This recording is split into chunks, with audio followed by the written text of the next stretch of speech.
өлең деген шығады қайшылықта дейді. Жеңгемізге Алла тағалам Сәкеннің сәлем берсін, Шәмшінің әлім берсін, Әліби ағамызбен қызық қуаныштың бәрін көрсін.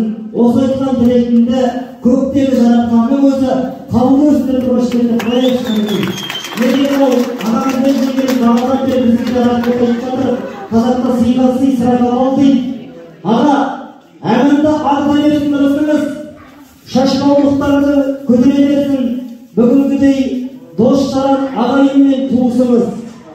Алла тағаланың назары сіздерге болып, алтын менен күміске тола берсін уысыңыз. Немерелеріңіздің келіне сәлем салып, шөбере шөпшектің қолынан су ішіңізде тұрғышылы соғайшы тойын елерге құрмет өшіліктерін тапсырып қойын.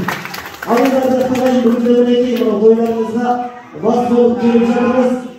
Азды көпті қажеттілеріміз болса кешіріп қоясыздар деген ниеттеміз енді мінекей. Көп сөйлеп бастарыңыз ауыз сөйлем жоқпыз ба өзі? Енді мынау тойда жүрміз мінекей, 8 жыл болыпты тойда жүргенімізге. Осындайды тойдың соңында айтарым, тойда тұрған апаларымыз, аталарымыз көп сөйлеп музыканы қатты қойып бастарыңыз ауыртқан жоқпын ба десем, бір апам айтады, тамада сөйлей бер, сен тыңдап жатқан адам жоқ. Сол сияқты мінекей осылай құлақ түріп тыңдап отырғандарыңызға Алланың нұры жаусын. Мынау тыңдалмай қалған сөз жетім болады. Сондықтан біздің айтқан сөзімізді тыңдап осында